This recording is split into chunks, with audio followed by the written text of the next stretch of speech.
Hey everyone, Irit Eizips here for CSM Practice.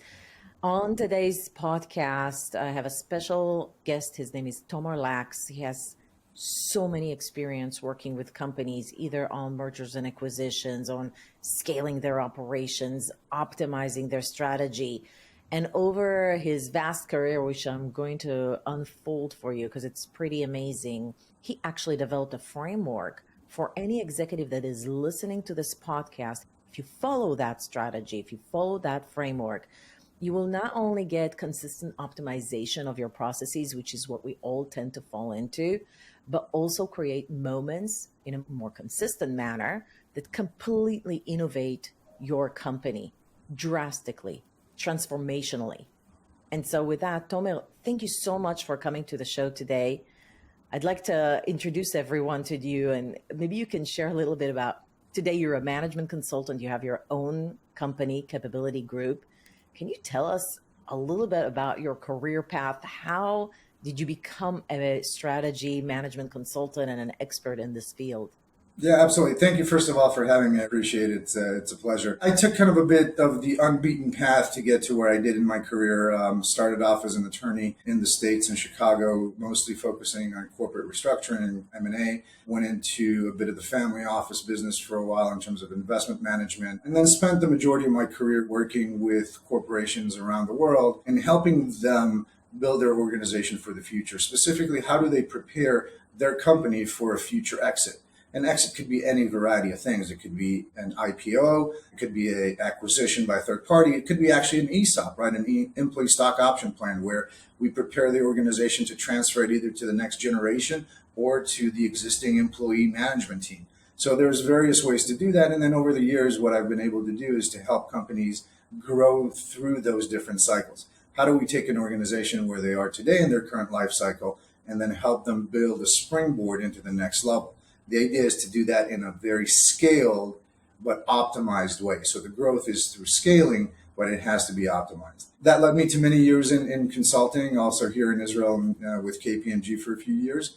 Transitioned into the high-tech world. I had the pleasure and the great opportunity to work with some of the greatest SaaS companies that were coming out of Israel in the last years, like SimilarWeb and ClickTail and Glassbox Digital. And then that led me to an amazing opportunity to become the VP of Capability Building for Philip Morris International in Switzerland, where I had the great pleasure to work with an amazing team to build the new transformation of Philip Morris to create a smoke-free world. Amazing. So much experience in working with different companies through these transformational changes led you to actually create a strategic framework for executives in companies that want to make sure that these transformational changes are done in a more consistent manner. What is the magic formula, Tomar? One of the things that I found is that change is difficult, and change management in organizations is even more difficult.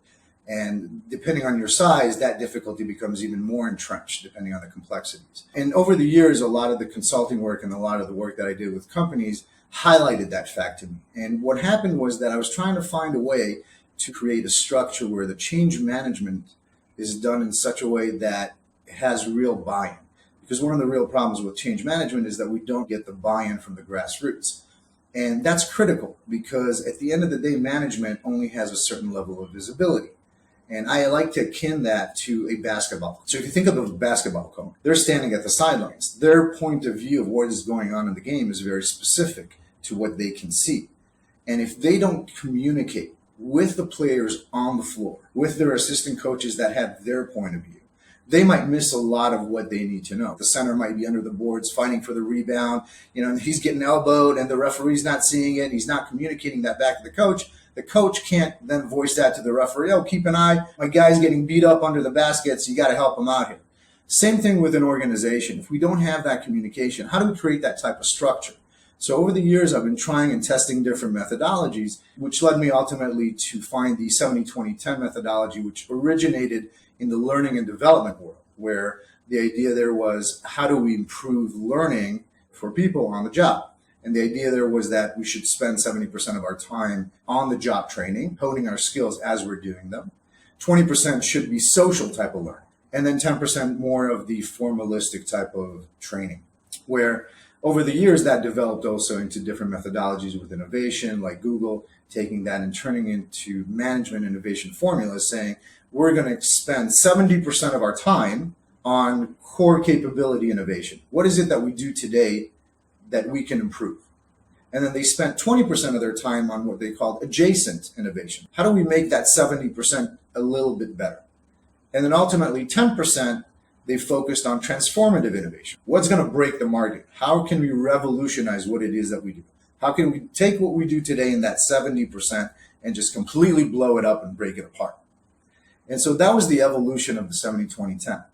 And as I was getting introduced to it over the years and learning how it worked, it dawned on me that I can actually take elements of that and start turning it into an actual management methodology that can help companies, whether it's on a department level, whether it's on a corporate level, at any different size, you can scale this up or down, and started testing this different theory. So that's how we got to where we are today after many, many different tries at different organizations. Here, little pieces there, A/B testing a lot, and then ultimately starting to implement that across the board in different organizations and seeing what works and what doesn't, and then refining that over time. What type of companies have actually known to implement this strategy of this 70-20-10? So there are many companies over time that have implemented the 70-20-10 innovation management methodology. If you think of companies like IBM and Netflix and Google and Coca-Cola, for example, Lego is another one that is a key one that I'm sure most of our audience would be familiar with. What we've seen is that companies that implement this innovation methodology over the years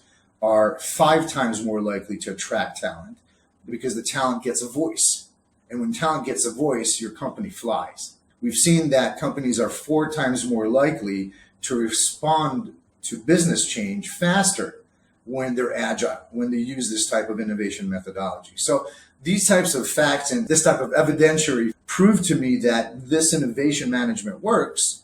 And so why not take it and then transform it to its next logical step, which is how do we then manage teams on a weekly basis, on a daily basis, and turn this into a real formula and a framework that can actually work.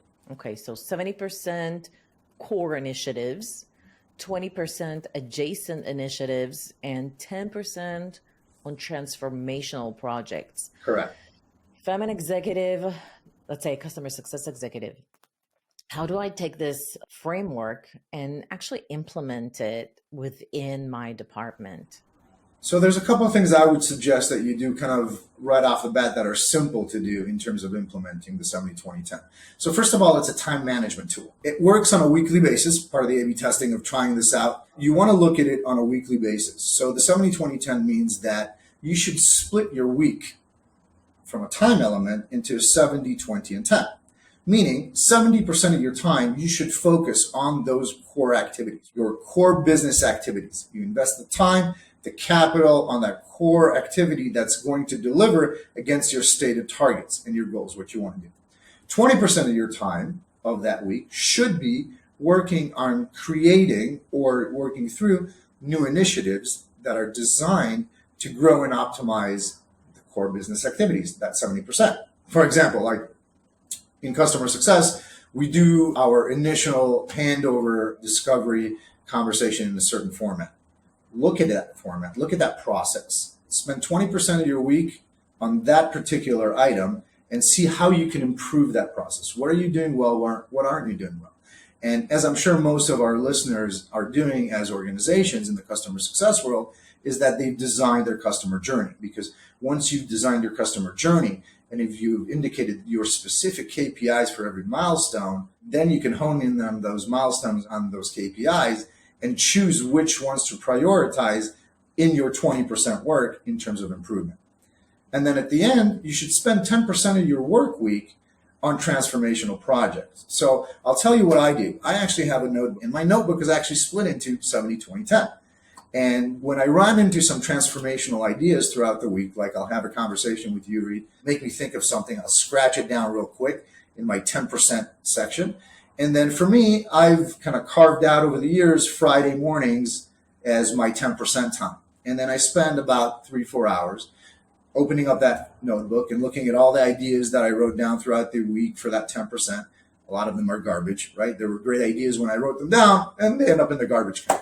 But one or two ideas are great. So then I spent some time researching them. And as you do this week after week, you start to develop, obviously, an arsenal of ideas, and you start to develop, research those further. As part of this methodology, I've actually also designed a framework on the back end of how you can actually take your ideation and bring it to fruition. And then through a 5-stage approach, get it implemented in your organization. The entire idea is to say, how do we take the idea from a cooler, right? From the water cooler discussion, from a coffee break discussion, and implement it in the organization. That is where that trick lies. How do you build that process to do that? And the 70-20-10 allows you to do that. Why? Because when you combine it with the idea that you should be spending your time 20% on doing your 70% core better and 10% on transformational stuff, that allows you to think about innovation. So one easy trick to do is you actually require every single employee in the organization to present at least one innovative idea per quarter in the 20 or the 10% realm. So if you have an organization with, let's say, 100 people, that means that you have 400 ideas a year that are supposed to either create new growth engines on the one hand, or supposed to help optimize the organization, or do both, depending on the idea. New process, a new market, a new service, a new whatever, new product, anything that comes. And at the end of the day, who are the most apt people to do that? The people in your organization at the grassroots, the ones that are actually feeling what I call the grit and the grind. Your customer success people that are in the front lines every day dealing with clients, they know what they need to get it done to bring that top best-in-class service. And so if we don't listen to those folks, we're missing the boat. Once you build that operation, you build that process using the 70-20-10 approach, you start with the weekly timeline. And then what happens is, let's say I have a great idea that I want to present to you. I sit with my manager, Irit, and I say, listen, I have a great idea. I've thought it through. There's a process that we can talk about of how to do that. And then I present it to you. And the nice thing about this is that this then becomes a pod approach. With our manager, if we decide that this is the right idea, we turn this into a pod project, meaning that as the originator of this idea and with my boss, I'm going to bring all the necessary people around the table to bring this idea to fruition because I need their input. We need to work as a team. So we create a pod that is supposed to own this project beginning to end. And so we turn the organization also from a structural standpoint into a pod operated organization where we match up the originator of these 20% or the 10% idea with the right people in the organization to bring that idea to fruition. So I can give you an example. If, let's say, you're doing customer success the old fashioned way, you're still calling clients up, you're traveling to the clients, but you're finding that it's not going to work for you if you need to scale up. And you come up with a brand new idea of how this should be done. How are you going to implement that in your organization? If you're a customer success manager or you're a customer success executive that is in the organization but doesn't feel like their voice would be heard if they brought this idea.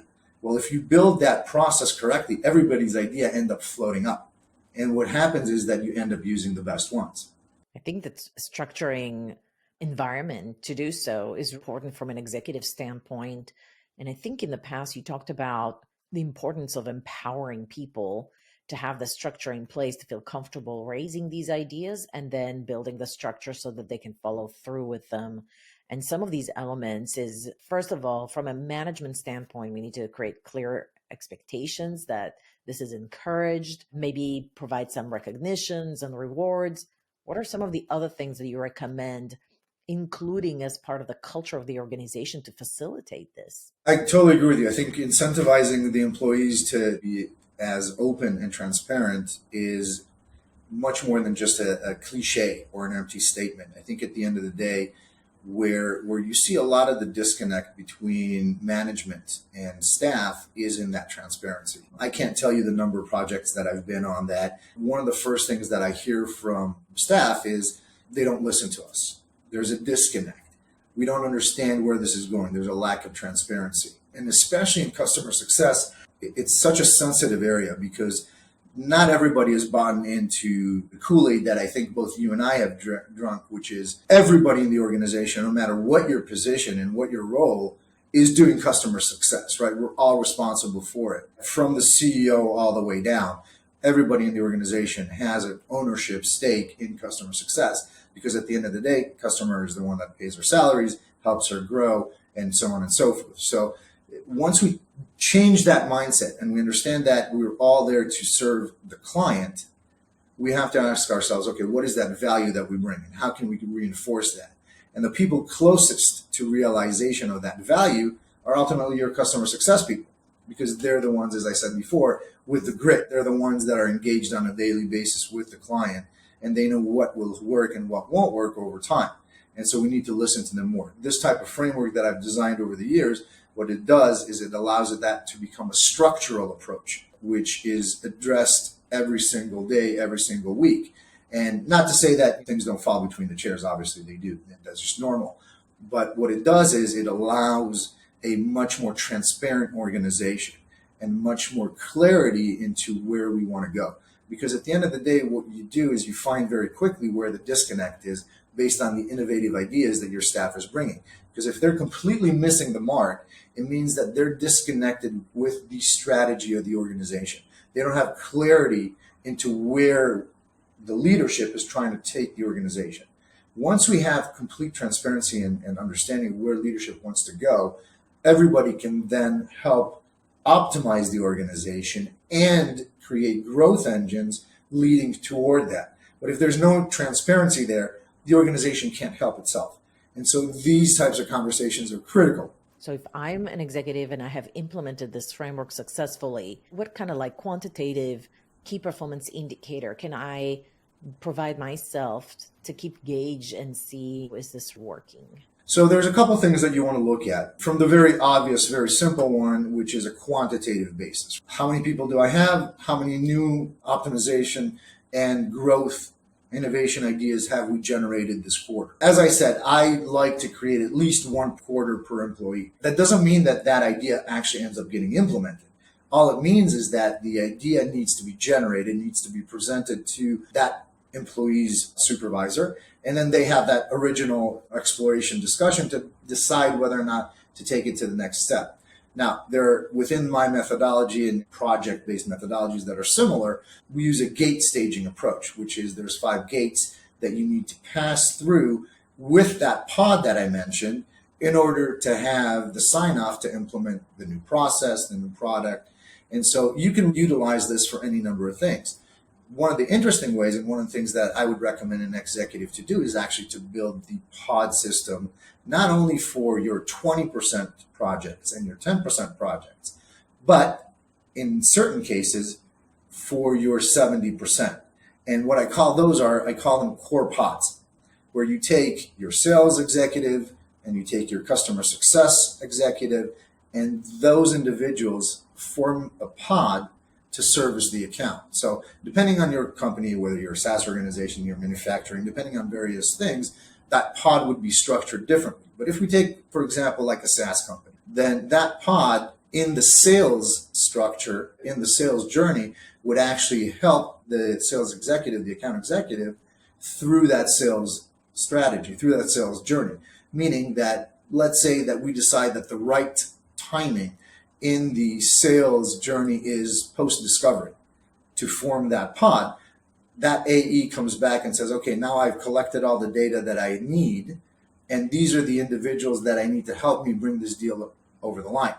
My customer success person, my product person, maybe my R&D person if I need integration or whatever it might be. And so you form this pod, do a quick 15-minute meeting saying, this is the prospect, this is what I may need from you individuals through my sales journey coming up. I need your help, customer success individual, to join me on a call to explain the day after and how we will be dealing with the account. Product, I need you to come into this conversation to help me explain our future roadmap, as an example. And so this pod gets formulated at a very specific point in time with an entrepreneur. That entrepreneur in the beginning is the AE. And then once that deal is closed, that gets handed over to the CS. And the CS then becomes the entrepreneur. And then they own that relationship and they bring in the right people. So you form the pod. Just to clarify, the success indicator is to see how many ideas you're actually getting per quarter or per year versus how many were actually implemented. But in order to increase the number of ideas that are implemented or are being weighed in, because I think the last thing we want is to have people ideate and then not taking the next step. So maybe you can walk us through. You said there's 5 gates that any idea that is brought up by anybody in the organization, whether they're CSMs, team leaders, executives, have to go through as they go from ideation to actually being implemented.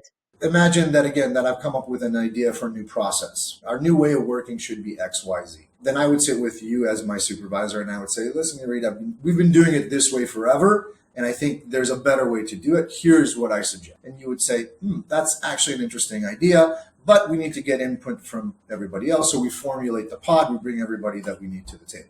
So gate number 1 is actually what we call the exploration gate, where I, as the originator of the idea, would sit with the pod after I presented it to you already, and I would present the idea to them. Now, I'm a very big stickler to the 2-page approach, which is the Amazon idea of 2 pages, no PowerPoint. So I'm not a big fan of 2 PowerPoints. If you can't present an idea in 5 paragraphs on 2 pages, you're probably missing the point.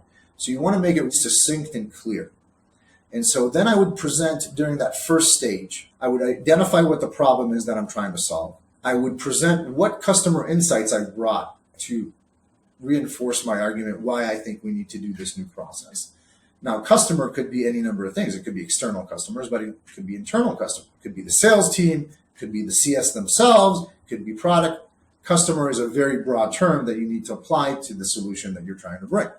And then also what I would do at that first stage is I would identify the initial jobs that need to be done by the individuals around the table. And at that discussion, we as a pod would say, this is a great idea. We can bring our resources from our teams. This is how we can do it. Can we move forward? Yes, great. No, we need to do more work. Or 3, we throw it away. Bad idea. What is gate 2 about? Is it defining whether or not we're going to do it, or is it defining how we're going to do it? So once we've identified the jobs that we initially need to do in the exploration phase and we move into the definitional phase, that's where everybody kind of goes away to do their homework. So we define what it is that's going to require us to build and then ultimately deliver this idea. What are the challenges? Kind of a typical SWOT analysis, if you would, on this. What are the strengths of idea? What are the weaknesses of that idea? What are some of the threats and the opportunities that this idea creates? And then what is the impact on my ability to deliver? What is the budget that I would need for this? What are the human resources that I would need for this? So I would define what would require to bring this ultimately to fruition.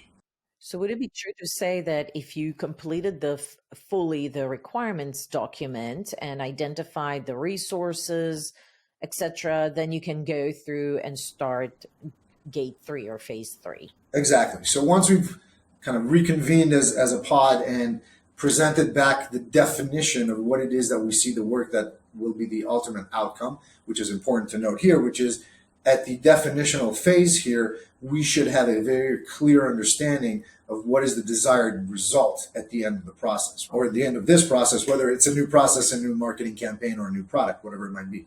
But here we should have a clearly defined required result. In other words, create a project charter. What is the outcome? How you're going to do it? With whom are you going to do it? Exactly. And what's going to take to get us there? And then once we say, okay, we're all aligned, we're going to move it to the next phase, then we go into the testing and learning phase. And that testing and learning phase can be very different in terms of time scale, depending on what it is that we're doing. If it's a new product, obviously, that might be a much longer period in terms of testing and learning. If it's a marketing campaign and we're doing quick A/B testing, it's a shorter period of time. So keep in mind that the testing and learning phase can stretch or contract depending on what it is that we're doing.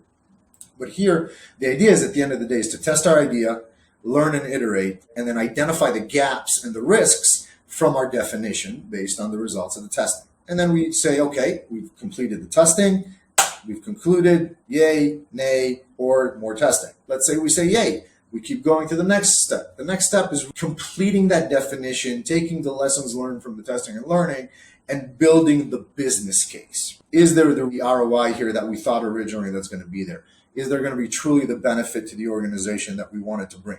Are we going to be able to hit that target? And so we complete that business case to be able to lock it down. And from there, scope the opportunity and define the action plan, which is the critical role. Ultimately, once we're building a business case, we're building the definition of an action plan. Who does what, where, and a RACI. Simple RACI. You're responsible for this, you're responsible for that. We all agree, and then we move obviously to the last stage, which is implementation. Once it's been implemented, there actually are 3 more steps after implementation. And those will depend, again, on what it is that we're doing, depending on whether it's a new product or a new campaign or a process. What it is, it's the ongoing review. So there's a 3-step ongoing review once we've implemented something. So step number 1 is that we want to do a feedback loop. How has this worked? Let's say it was a marketing campaign, just for a simple example. We want to go back and review it, do a postmortem, see how that worked, and get the lessons learned. Then we want to realign, making sure that we're still on track. Let's say it's a process. We've started a new process. We've implemented it. We've gotten the feedback from everybody that's impacted by that process, but we found out that we need to do a bit of a realignment. Happens all the time. You never get it right on the first one. So you need to do the realignment. And then once you do the realignment, you do the reimplement, and you implement it again. And how often you repeat the ongoing review loop depends on what it is that you're looking at. You're probably not going to look at a new process every quarter, but you might want to review it once a year. Marketing campaign, you're going to be reviewing constantly, sometimes hourly, sometimes daily. So that is a very different types of scale in terms of it. But when you think about it from a process standpoint, it doesn't matter what the time frame looks like. You mentioned that when you're just putting your idea together, you recommend following the Amazon template of 2 pages. I'm personally not familiar with it. If somebody wanted to learn more about it, are there any online resources, or can they download that template from somewhere if they wanted to see what this is about? This is something that started many, many, many years ago with Jeff Bezos. He hates PowerPoint presentations, which I tend to agree with him on that. And so they implemented this idea where if your idea, your innovation cannot be explained in a 2-pager, 5 paragraphs, then you're going to lose the plot. It becomes too complex, and it's just somebody throwing stuff on PowerPoint.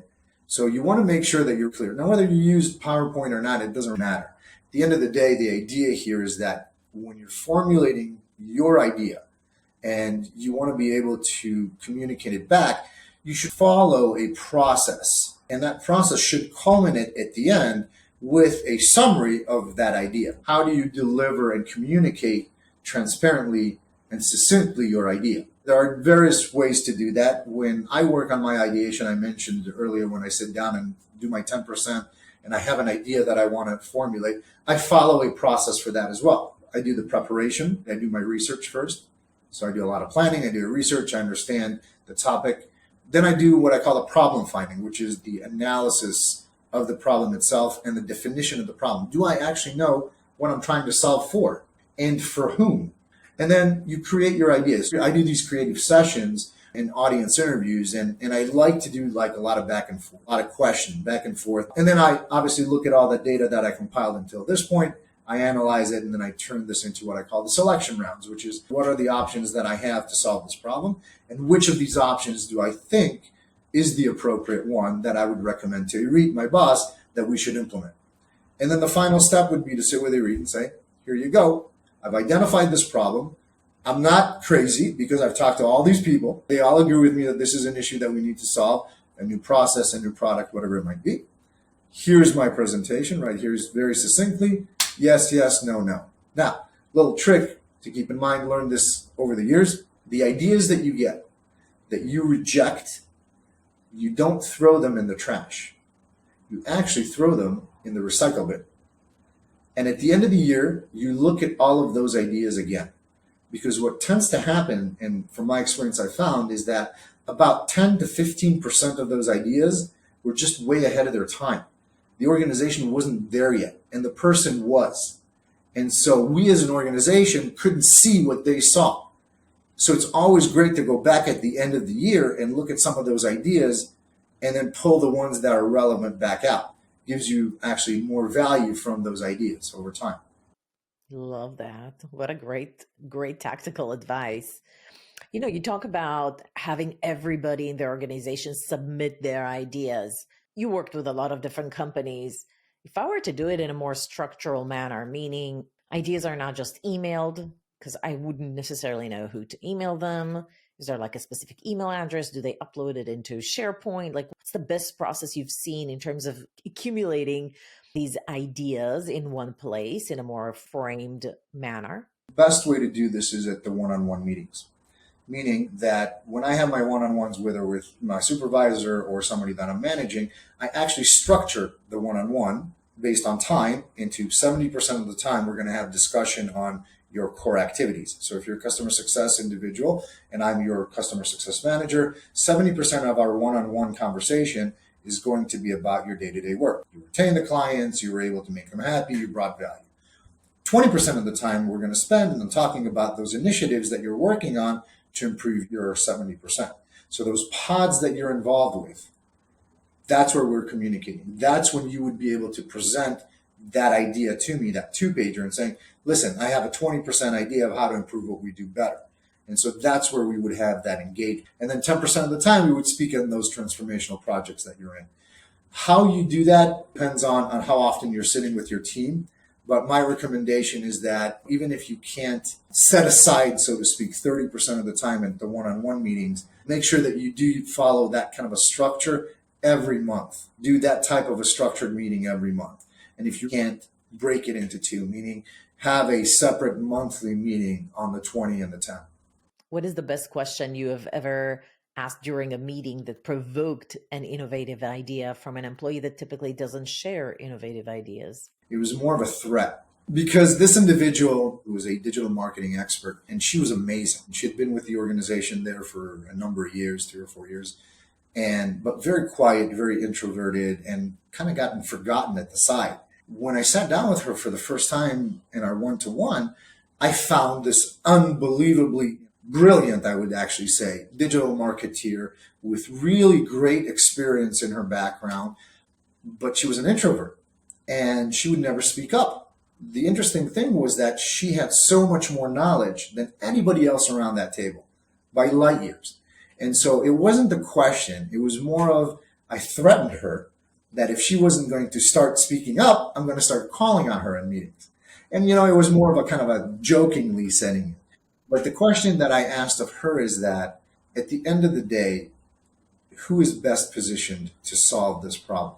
Is it the manager? Is it the employee? Is it the client? Is it the market? Who is in the best position to solve this problem?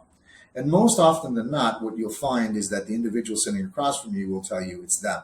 But they just don't have the right tools and processes to be able to bring those solutions. We've all done that. We've all kind of laid in bed with our eyes wide open at 3 a.m. saying, why are we doing this? We could be doing this so much better, but nobody listens to me. And so that nobody listens to me is the caveat here. This is where we have to be real careful. If you build the right process and you build it into your one-to-ones and you have the right transformative mentality and transparency, you're going to have individuals that will run to you with these innovative ideas. They're not going to wait till you're one-on-ones. They're going to schedule that meeting ahead of time. So you want to be able to create that. So I wouldn't say it's what's the best question. It's what's the best motivator. What's motivating individuals to not speak up? Is it because they're an introvert? Is it because they're not smacked on the head too many times, told them to keep quiet over their careers? Is it because the culture of the organization isn't there, that's not open enough to listen to their staff? We've all known those bosses that know better than everybody, and they're the smartest person in the room. You have to change that culture. And I could see how optimization of processes could be a very natural thing for them if they're already in the process to suggest some ideas for optimization. And you get some radical ideas, that 10% of ideas that are super innovative. I know Google and other companies sometimes budget a full day just to do whatever project you want to do. Yep. And that's not even 10% of their time. That's less because it's just one day out of a quarter or every 6 months. That's a fraction of their time. You can build this process around the needs of your organization. What I found with this methodology is that you can scale it up and scale it down based on the size of your organization and what you're trying to achieve. You can use it in a certain department, or you can use it throughout the entire organization.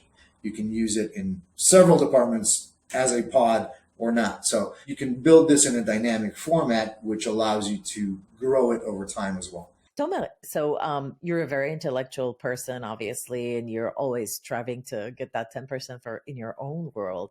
How do you get inspiration? What is a current book that you're actually reading right now, or a podcast that you love listening that constantly creates innovation in your world? I'm listening to a wonderful one right now, which is it's called Lost Cultures, Living Legacies. It highlights different types of cultures around the world that have either disappeared or that are very unique in the way that they've developed over time. I love traveling with my family all over the world, so I love getting tips from these types of podcasts. So, what's my next big thing? And so it helps me create that bucket list for our travels, find new places that we can go and explore. Tomer, thank you so much for coming to the show. And I hope anybody else that's listening to this podcast today gotten something out of it. And if you did, guys, I'm going to include the link to Tomer's LinkedIn profile. So if you have more questions about this or how he works with companies to completely transform the way they do business, please feel free to reach out to him. Thank you very much, Irit. It was a pleasure. Absolutely. All right. I'll see you at the next video.